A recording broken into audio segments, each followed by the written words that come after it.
Programme मध्य मुकाबले में खुश आमदेद। मैं हूं रबिया इसरा, मेरे साथ मौजूद है रऊफ क्लास्टा। और आज के प्रोग्राम में जो टॉपिक्स हम शामिल करेंगे उसमें सबसे पहले मेरिट पर जेल से रिहाई होगी। बानी पीटीआई ने वजीर आजम की मुज़ाकरात की पेशकश मुस्तरद कर दी। रऊफ हसन ने पार्टी छोड़ने वालों पर बिजलियां गिरा दी। खान का फवाद चौधरी और दीगर पार्टी रहनुमाओं को वापस लेने से साफ इनकार। जनरल बाजवा पर अफगानिस्तान से ताल्लुकात खराब करने का इल्जाम लगा दिया। फवाद चौधरी ने जहांगीर तरीन अलीम खान से मुतालिक बड़े इंकशाफात कर दिए। तरीन अलीम पार्टी क्यों हारी, अहम राज बता दिए। जनरल बाजवा को एक्सटेंशन देना गलती करार। दूसरी जानिब कई मेंबरान असेंबली पीटीआई की मौजूदा क़यादत के खिलाफ खड़े हो गए। इख्तिलाफात शदीद, पार्टी में फूट पड़ गई। नताइज क्या होंगे इस केस के ऊपर बात करेंगे। इसके अलावा बात करेंगे इद्दत निकाह केस। बानी पीटीआई और उनकी एहलिया रिलीफ हासिल करने में नाकाम। सेशन कोर्ट ने सजा मुअत्तली की अपीलें मुस्तरद कर दी। खावर मानिका अपना मौकिफ जीत गए। पीटीआई का फैसले के खिलाफ हाई कोर्ट में जाने का ऐलान। और इसके अलावा बात करेंगे अमरीकी कांग्रेस की करारदाद बिला जवाज करार। डिप्टी वजीर आजम इसहाक डार ने अमरीकी करारदाद के जवाब में करारदाद लाने का ऐलान कर दिया। सफारती नाकामी की सख्ती से तरदीद, जबकि वजीर दिफा ख्वाजा आसिफ ने ऑपरेशन अज़्म इस्तेहकाम में अफगानिस्तान के अंदर भी टारगेट का इंदिया दे दिया। आने वाले दिनों में मगरबी सरहद पर हालात क्या होंगे, इसके ऊपर बात करेंगे। इसके अलावा बात करेंगे मखसूस नशिस्तों का केस। सुप्रीम कोर्ट का पीटीआई को इलेक्शन से बाहर करना हरगिज मकसद नहीं था। सुप्रीम कोर्ट जजेस के अहम रिमार्क्स। सुप्रीम कोर्ट ने साबिक सदर आरिफ अलवी से मुतालिक क्या बात की, आज की समात का क्या अहवाल रहा, इसके ऊपर बात करेंगे। हमें ज्वाइन किया सीनियर सियासतदान फैसल वाडा ने, उनको वेलकम करेंगे। अस्सलाम वालेकुम फैसल वाडा साहब। फैसल वाडा साहब, बहुत शुक्रिया आपने हमें वक्त दिया। बहुत सारे अहम मौजूआत हैं क्योंकि इस वक्त जो सियासी मंजरनामा है वो काफ़ी इंटरेस्टिंग भी है और उसके ऊपर बात भी होने वाली है और आपकी प्रेडिक्शंस के हम मुंतज़िर रहते हैं। लेकिन स्टार्टिंग फ्रॉम आपकी माफ़ी जो आपने मांगी है, गैर मशरूत माफ़ी आपने मांगी, आपने एक सख्त स्टांस लिया था इसके ऊपर।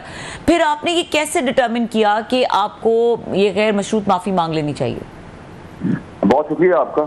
देखिए, मैंने तो पहले दिन कहा था कि मैं खड़े पे बैठे हैं आदमी के सामने भी गलती पर माफी मांग लूंगा, लेकिन मैं मशकूर हूँ, शुक्रिया अदा करता हूँ सुप्रीम कोर्ट का कि उन्होंने मुझे एक और डायरेक्शन दी। शायद मेरी इस्लाह के लिए बेहतरी हुई कि उन्होंने मजहब, कुरान शरीफ, हदीसों की तरफ उस वक्त डिस्कशन हुई, डिबेट हुई उस दिन। तो मैंने भी स्कॉलर से पूछा मेरे क्या राइट्स हैं और मैंने क्या गलत काम किया है। तो उसमें जो कुरान शरीफ की, मैं कोई फरिश्ता तो नहीं हूँ, लेकिन अल्लाह ने मुझे मौका दे दिया कि मैं भी स्कॉलर से पूछूं कि क्या है। तो उन्होंने उसके अंदर मुझे बड़ी क्लैरिटी बताई। सबसे पहले उन्होंने मुझे बताया कि हवालों के साथ, कुरान के साथ, जो मेरे जवाब का हिस्सा होगी है कि अगर आप जस्टिस के लिए, उसके वकार के लिए, अगर आप ना कहीं भी कंटेम्प्ट अगर आपने की नहीं भी है और आप माफी मांग लेते तो वो पीस के लिए, हम्बलनेस के लिए, अदालती वकार के लिए, काजी के वकार के लिए बेहतर है। तो मुझे तो उसको कोई शर्म नहीं है। मैं ना मजहब से बड़ा हूँ, ना मैं आइन से बड़ा हूँ, ना मैं सुप्रीम कोर्ट से बड़ा हूँ, और ना मेरा कोई उस वक्त ऐसी कोई इंटेंट थी।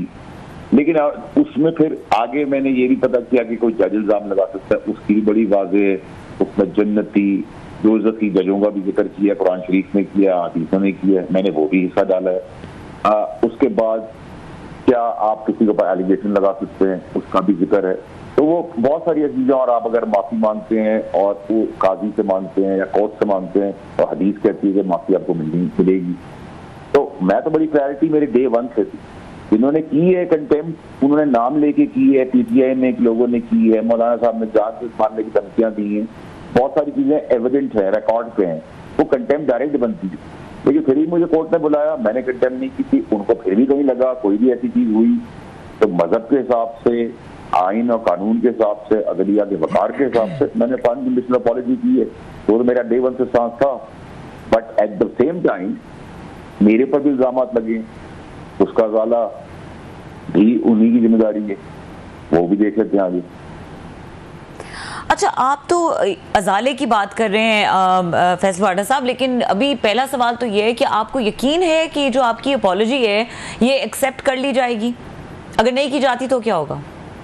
देखिए ये तो सवाबदीद कोर्ट की है, लेकिन कुरान शरीफ और हदीस कह रही है कि अगर आपने इंटेंड नहीं की और आपने माफी मांग ली पीस के लिए, वकार के लिए, इज्जत के लिए, और चीफ जस्टिस साहब ने भी उस पर कहा कि 2 इदारे आमने सामने आए नहीं, नजर ना आए, और उन्होंने बहुत एक बेहतरीन बात थी और मेरी तंबीह किया मुझे बेहतर बनाने के लिए। उस एहसास के तहत तो कुरान शरीफ और हदीसों के अंदर ये भी है कि आप अगर एक चीज कर रहे हैं तो लॉर्डशिप से आप जब फॉरगिवनेस मांगेंगे तो वो भी फॉरगिव करेंगे। कुरान कह रहा है, हदीसें कह रही हैं और ये उनका पूरा सवाल है, उनका पॉजिटिव है। सर जी बड़ी मेहरबानी, इसका तो मैं जवाब नहीं दे सकता। मेहरबानी सर जी। आप कुरान शरीफ और सूरत और हदीस के हिसाब से फॉरगिवनेस बनती है, मैंने तो किया नहीं। और प्लस उसमें एक बड़ी इंपॉर्टेंट लाइन है, सब अगर वो जवाब पढ़े उसमें है कि आप सिलेक्टेड जस्टिस नहीं कर सकते, बायस नहीं हो सकते। इसका मतलब ये मेरे हिसाब से ये है कि अगर किसी ने डायरेक्ट कंटेम्प्ट किया तो उसके साथ होना चाहिए। मैंने तो डायरेक्ट कंटेम्प्ट या इनडायरेक्ट कंटेम्प्ट भी नहीं। Sir thank you very much, आपने हमें ज्वाइन किया और हमेशा से जैसे आपका एक स्टांस रहता है, ये लगता नहीं है। मैंने वो ये पढ़ी है आपकी सारी जो आपने ये सबमिट अपना जवाब अपना जमा करवाया जिसमें आपने अनकंडीशनल अपॉलॉजी भी की है, कि मजहबी टच कुछ ज़्यादा नहीं हो गया सर? कि उसमें जो रेफरेंसेस आपने दिए हैं जो अभी भी दे रहे हैं, तो हमारे यहाँ ये कहा जाता है कि जब कोई बंदा कोई इश्यूज़ हों, क्योंकि पब्लिक हो, इंस्टीट्यूशंस हों, तो मजहबी टच को ज़्यादा पसंद किया जाता है। इमरान खान साहब के हवाले से भी बातें होती थी, आपके जो फॉर्मर लीडर थे। तो आपको पहले ये मशवरा कैसे जहन में आया कि मुझे जाके इनसे जो मजहबी रहनुमा हैं उनसे मिलना चाहिए? हालांकि अगर इन मामलात में तो बंदा जाके वकील से मिलता है, कॉन्स्टिट्यूशनल लीगल इश्यूज़ वो देखता है। आप मेरा ख्याल है पहले होंगे जिनको ये कंटेम्प्ट का नोटिस किया है, कि जिन्होंने एक कानून के लोगों के पास जाने की बजाय मजहबी लोगों के पास गए और कुरान पाक और वहाँ से अगेन उसमें हदीस मुबारक से आपने रेफरेंसेस ढूंढे और जजेस को बताया। बल्कि आपने एक और बड़ी बात लिखी हुई है, अब पता नहीं जजेस को कैसे डाइजेस्ट होगी। आपने कहा जनाब कि उसमें जो अच्छे जज हैं वो तो जन्नत में जाएंगे, बुरे जज जो हैं वो जहन्नुम में जाएंगे। तो सर जी आप उनसे या अपॉलॉजी कर रहे हैं या उनको वार्न कर रहे हैं कि जनाब के आप देख लें कि अगर मुझे इंसाफ ना मिला तो आपके साथ ये कुछ भी हो सकता है? रऊफ साहब देखिए, सबसे पहले तो ये कि मैं क्लैरिटी अब कर दूं कि मजहब और हदीस और कुरान शरीफ की आयतें, मैं तो ना आलिम हूं ना मजहबी हूं ना फरिश्ता हूं, हम भी नहीं, कोर्ट में ही हुई है मेरी पहली हेयरिंग में जी। कि मजहबी तौर पे भी मेरी क्या गलती है, ये जनरली क्या है, और आयतों का भी हुआ उसमें हाफिज साहब थे, उन्होंने जी सूरत निसा का हवाला है, आपने सूरत निसा का हवाला दिया उसमें जी। तो उसपे फिर सूरह इमरान भी है, फिर सूरह हजरत भी है, तो फिर तो बहुत सारी सूरतें हैं। और मेरे ख्याल से मेरी शायद बेहतरी के लिए तो मैं तो कोई अपनी तरफ से बात नहीं कर रहा, जो कुरान शरीफ की रोशनी के अंदर और हदीस की रोशनी में बात हो रही है, उसकी जो एक्सप्लेनेशन है उस जिससे कोट हुई है वो भी उसका भी जिक्र है, आयत का भी जिक्र है। तो मैंने किसी के लिए जहन्नुम और जन्नत और अच्छी और बुरी बात नहीं की। कुरान शरीफ और सूरतें और हदीसें बोल रही हैं, मेरे लिए भी बोल रही है। तो मैं अगर उसका गुनाहगार होते हुए बिलीवर हूँ और मेरा फेथ है और मैं उसके तहत आगे बढ़ रहा हूँ और मैंने की अनकंडीशनल अपॉलॉजी कंटेम्प्ट ना करते हुए भी की, तो फिर कंटेम्प्ट जिन्होंने किया है उनके साथ मेरे पे जो इल्जाम लगा वो, और मेरी जज साहब की जवाबदीद है, रास्ता डायरेक्शन तंबी तो सुप्रीम कोर्ट ने मेरी की है, मेरी बेहतरी के लिए की है। So I take it that way. मैं तो डे वन से मेरा स्टांस बड़ा क्लियर था उसमें। अगर ये मेरी बड़ी क्लैरिटी है उस आपके नाम में मजहब से बड़ा हूँ, ना मैं हदीसों से बड़ा हूँ नाज़ुबिल्लाह, ना मैं आइन से बड़ा हूँ, ना ही मैं सुप्रीम कोर्ट से बड़ा हूँ। तो मेरी क्लैरिटी डे वन से थी, उसको रिफ्रेश कर दिया है। अच्छा ये मुमकिन था सर? यूजुअली हम देखते हैं कि जब इस तरह के केसेस माजी में हुए, हमने देखे हैं जो रिसेंट पास्ट है 2016-17 के बाद पनामा केस के बाद, ये तलाल चौधरी साहब थे, दानियाल अजीज़ साहब थे, निहाल हाशमी साहब थे, इवन मुझे याद है उसमें नवाज शरीफ साहब को तो इन अदालत में बुलाया गया था, और 2-3 प्राइम मिनिस्टर थे, गिलानी साहब को बुलाया गया, राजा परवेज़ अशरफ थे, दीगर भी थे। तो यूजुअली तौर पर देखा जाता है कि इतनी लंबी अपॉलॉजी अगर देनी है तो इतना लंबा 5-6 पेजेस का नोट नहीं लिखा जाता। जस्ट आप 1-2 पैरों में कह देते हैं मेरी इंटेंशन नहीं थी, मेरा मकसद नहीं था। अगर अदालत समझती है कि मुझसे over stepping I am sorry, I apology, बात ख़त्म हो जाती है। लेकिन आपने तो पूरा मुकदमा लड़ा है सर। उसके बाद वन लाइनर एक लाइन में आपने कहा जी okay sorry, I am sorry, अगर आप लोगों को लगा कि मैंने बुरा किया है। तो आपने तो पूरा केस प्ली किया है sir, rather than tendering and, मतलब ये अनकंडीशनल अपॉलॉजी तो नहीं है जो आपने की है। खास से दलील दलाइल और उसमें कुरान पाक हदीस मुबारक कानून आइन को आप लेकर चढ़े हैं, तो कहीं से लग तो नहीं रहा कि आपने लड़ाई से पीछे हटे हैं सर? देखिए रऊफ साहब, मैं आपको बात देखें, रऊफ हसन साहब ने, सैयद शाहीन साहब ने, मौलाना साहब ने और दीगर प्राइम मिनिस्टर साहब ने नाम लेके जान से मारने की धमकी की कोर्ट, नाम लेके जजों की पगड़ी उठा ली है, नाम लेके बेहुदा गलाजत से भरी चीजें हुई हैं। तो सर मैंने तो एक 19 के तहत सवाल किया, उस सवाल के ऊपर मैंने प्रेस कॉन्फ्रेंस की, उस सवाल के अगेंस्ट जो जवाब आया वो नॉन सैटिस्फैक्टरी था। 14 दिन तक जवाब नहीं आया। मैंने जवाब मांगा है, कैबिनेट टाइम में बुलाया गया, मैं हाजिर हुआ। तो हाजिर होने का मतलब ये है कि सरेंडर। तो मैं गया, मैं लॉ मेकर हूँ और मैं पाकिस्तानी भी हूँ और मैं एक पार्लियामेंट को करता हूँ। अगर किसी को लगा इदारा वर्सेस इदारा है वो तो आपसे मुझे खत्म करना है। मजहब मुझे कह रहा है, कुरान शरीफ मुझे कह रहा है, हदीस मुझे कह रही है, आइन कह रहा है, कानून कह रहा है, अदलिया के अदालती इंस्टीट्यूट कह रहा है। तो मुझे तो इस पर अनकंडीशनल पॉलिसी के तहत कोई शर्मिंदगी नहीं है, नंबर 1। नंबर 2 ये कि कुरान शरीफ और हदीस फिर फॉरगिवनेस के ऊपर फॉरगिवनेस देने की बात भी कह रही है, तो फिर कुरान से बड़ा कोई और भी नहीं। ठीक है, तो मेरा फेथ बड़ा क्लियर है। लेकिन अब उसके बावजूद भी अगर कोई चीज होती है तो वो अल्लाह को मंजूर है तो मंजूर है, वो तो मेरे हाथ में प्रोगेटिव नहीं है ना जी। लेकिन अगर आप ये कहते हैं कि एक आदमी ने कत्ल किया है और एक आदमी कत्ल के रास्ते से भी नहीं गुजरा है, उसको कत्ल की सजा दे दी है, जैसे वो तो फिर अल्लाह की तरफ से कोई चीज है तो मैं तो रोक नहीं सकता। मतलब आपने उनको जजेस को जो मैंने पढ़ा है आपका सारा, आपने डिफेंस पर उनको लेकर गए हैं कि अगर वो नहीं एक्सेप्ट करते तो फिर तो जितने आपने रेफरेंसेस दिए हैं वेरी नोबल ये रेफरेंसेस, तो फिर वो उनको मतलब डिनाई कर रहे हैं नौज़ुबिल्लाह। नंबर 1 के उसके एग्जिस्टेंस जो है, जो भी माफ़ी के हवाले से एक कंसेप्ट है हमारे इस्लाम का कि माफ़ कर देना सबसे अफजल इसको दर्जा करार दिया गया। एक तो ये है। दूसरी साइड पर आपने ये कहा है कि ये बाकी लोगों का आपने नाम लिए कि उनको सुप्रीम कोर्ट ने नहीं बुलाया, तो आपको इससे अपनी इंपॉर्टेंस का अंदाज़ा नहीं होता कि जिन लोगों को नहीं बुलाया तो सुप्रीम कोर्ट के नज़दीक वो मैटर नहीं करते थे, आप मैटर करते थे। यू आर समबॉडी, सो उन्हें लगा है कि अगर वो ये बातें कर रहे हैं उससे हमें हिट किया है, हमें उसका नुकसान हो सकता है, लिहाजा उन्हें बुलाना चाहिए। So you should be proud of it sir कि आपको उन्होंने इंपॉर्टेंस दी है सुप्रीम कोर्ट ने, बाकियों को नहीं दिया। आप इसको गिला लेते हैं कि मुझे क्यों बुला लिया, वही नवाज शरीफ वाली बात, मुझे क्यों निकाला, आप कहते हैं मुझे क्यों बुलाया बाकी को नहीं किया। तो आपको तो इस पर थोड़ा प्राइड लेना चाहिए sir. You must be taking pride कि समबॉडी, सुप्रीम कोर्ट ने मुझे बुलाया सर, बाकियों को उन्होंने इंपॉर्टेंस ही नहीं दी। आपकी काइंडनेस का शुक्रिया, लेकिन रऊफ साहब मैं आपको बड़ा कैटेगोरिकली बता रहा हूँ सर कि ना मैं मजहब से बड़ा हूँ, ना मैं कुरान से नाउज़ुबिल्लाह सोच सकता हूँ, ना मैं हदीस, और ना ही मैं आइन और कानून से, और ना ही मैं आइन की अदालतों के वक़ार से बड़ा हूँ, क्योंकि उसको कॉन्स्टिट्यूशन भी कह रहा है, तो मजहब भी कह रहा है, कॉन्स्टिट्यूशन भी कह रहा है। मेरी इसकी क्लैरिटी है, लेकिन उस क्लैरिटी के अंदर मैं ये तो जरूर आपको कहूंगा ना कि मैं तो रऊफ साहब मैंने तो आपसे बात की थी ना, मैंने आपके घर के पास से गुजरा। अब आपके घर में अगर बल्ब तोड़ा है अब्दुल कद्दूस ने, तो अब्दुल कद्दूस तो कहीं नहीं है, जिसे कत्ल किया है वो भी नहीं है, तो मैं तो सर यहाँ से गुजरा भी नहीं हूँ, तो मैं अपनी बेगुनाही साबित करूंगा।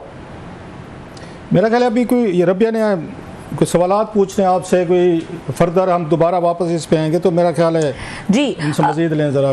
जी कुछ अब मजहब की बात हो रही है तो मैं आज के केस के हवाले से बात कर लेती हूँ। वाडा साहब, आज का जो फैसला है, एक तरफ बातचीत हो रही है, पीटीआई जो है वो बहुत पुरुम्मीद है, उसके जो कुछ रहनुमा वो ये कह रहे हैं कि बस जो बानी पीटीआई वो बाहर आ जाएंगे। दूसरी तरफ हम देख रहे हैं कि बहुत सिग्निफिकेंट लोग हैं जो ये बात कर रहे हैं कि वो नहीं आएंगे, जिनमें शेख रशीद ने इस किस्म की बात कही। उन्होंने खुद कही है बैठो, फैसल वाडा साहब खुद कहते रहे हैं कि वो जी जी बिल्कुल, आपने खुद कहा कि वो नहीं आ रहे बाहर। अब आज का जो फैसला अगर हम देखते हैं तो इसके बाद आपको क्या मामलात लग रहे हैं, बाहर आते हुए नजर आ रहे हैं बानी पीटीआई या नहीं? रबी साहब, मैं तो आज से नहीं बहुत अरसे से कह रहा हूँ, बदकिस्मती है कि वो शायद मेरी सुन लेते, बात मेरी बात मान लेते। नहीं नजर आ रहे, नहीं नजर आ रहे, नहीं नजर आ रहे, नहीं नजर आ रहे। एक केस निकलेगा, दूसरा केस आएगा, दूसरा केस, तीसरा केस, तीसरा केस, चौथा केस, चौथा केस, पांचवा केस, केस पे केस, केस पे केस, टुकड़ों पे टुकड़े, पार्टी के टुकड़े, पार्टी के टुकड़े, छोटे छोटे टुकड़े, टुकड़े टुकड़े टुकड़े। किस तरह मैं आप लोगों को समझाऊं कि जो मैं आपको कह रहा हूँ, सब लेटे हुए कॉम्प्रोमाइज है, चाहते हैं वो जेल में रहे, मजीद दलदल में घुस जाए, इनका बस चले तो ये सब कुछ कर दे। पार्टी के अपने लोग जो आज बात कर रहे हैं वो मैं 6 महीने से बात कर रहा हूँ, सब कॉम्प्रोमाइज हैं, सब बातें करते हैं, दाएं बाएं ऊपर नीचे सब मिले हुए हैं, सब ड्रामेबाजी करते हैं, बोलते कुछ है, 10-10 मिनट के लिए कॉन्फिडेंस में लेके अंदर जाते हैं, फिर बाहर आ जाते हैं, ड्रामेबाजी चल रही है। इनकी सियासत क्या है इनको कौन जानता है? ये समझिए कि मेरे में तो कोई लीडर नहीं है। इनमें से जो लोग आज फिलकूद कर रहे हैं रऊफ साहब, वो 800 की मीटिंग में ही मैंने नहीं देखे 14 साल में, तो इन बॉनों को कौन जानता है? फर्स्ट ईयर हमेशा एक पॉलिटिकल पार्टी की अपवर्ड होती है और एक डाउनवर्ड सिचुएशन होती है। हम अपवर्ड वेव में थे, इसके फेस थे हम अल्लाह के फजल से। मैं तो खैर निकाला गया, बाकी तो हाथ पैर जोड़ के माफिया तलाफिया करके ड्रामेबाजी सबने की, लेकिन जो डाउनवर्ड ट्रेंड के बौने आज उछल रहे हैं, ये कभी जिंदगी में जस्ट फॉर डिबेट अगर एग्जाम्पल के तौर पे जब पार्टी आई तो ये फिर भी डाउनवर्ड ट्रेंड में होंगे, अपवर्ड ट्रेंड में आ ही नहीं सकते, इनकी कैपेसिटी नहीं है। अच्छा फैज वाडा साहब, जो बातें आप कर रहे हैं, अगर आपने यू मस्ट हैव हर्ड जो फवाद चौधरी साहब ने बातचीत की है, काफ़ी अरसे के बाद वो इस तरह वोकल नजर आए हैं, उन्होंने बड़ी बातें की हैं, उसमें से यही रिफ्लेक्शन आ रहा है कि वो भी कह रहे हैं कि जो पार्टी लीडरशिप है इस वक्त ये पार्ट ऑफ प्रॉब्लम है और इनको गलत लग रहा है अगर ऐसा लग रहा है तो आपकी बातें उनकी बातें बहुत सिमिलर हैं। कैसे देख रहे हैं फवाद चौधरी साहब के स्टेटमेंट्स को? देखिए, मुझे तो उनकी बातों में, मैं तो उनकी बातों को रीइंडोर्स करूंगा, जो बात ठीक कर रहे हैं, ठीक है, कि वो बिल्कुल, मतलब ये तो हमने पार्टी के अंदर, मैं आप कह रहा हूँ 800 लोगों की मीटिंग में भी इन लोगों को नहीं देखा, ठीक है। मेरा और फवाद का सिर्फ एक जगह के ऊपर है, वो और शिबली आपस में टिक कर रहे हैं। मैं शिबली साहब की इज्जत भी करता हूँ और मेरा उनसे अच्छा ताल्लुक था, मैंने उनके लिए भी लड़ाई लड़ी, और जब वो उनको ADC कर रहे थे या असिस्टेंट कर रहे थे, और मेरे शिबली साहब के आज भी खिलाफात होते हैं, लेकिन इज्जत का है, वो पुराना आदमी। लेकिन मुझे दुख ये है कि PTI की बदनसीबी ये है कि आज भी उमर चीमा जैसे लोग लॉयल जो हैं, उनको कोई टिकट नहीं दिया गया, उनका कहीं कोई जिक्र नहीं है, उनसे कोई मिलने नहीं जा रहा, कोई बात नहीं कर रहा।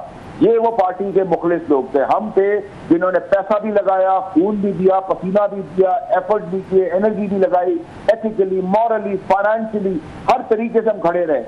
सुख भी देखा, दुख भी देखा, जब खान आ नहीं सकता था टेक ऑन किया, MKM के लंदन को टेक ऑन किया, अल्ताफ हुसैन के खिलाफ गए, हमने तो अपनी जाने कुर्बान की, पैसा लगाया, इस मारधार लड़ाई से बचाने के लिए ब्रेक थ्रू करवाए, क्या कुछ नहीं किया। लेकिन चले, मैं तो दे रहा है, दुरुस्त है, अल्हम्दुलिल्लाह। जब चांद पे खान साहब बैठे तो सितारों पे पार्टी थी, उन्होंने निकाल दिया, तो मैं तो वो बेशरम आदमी नहीं हूँ।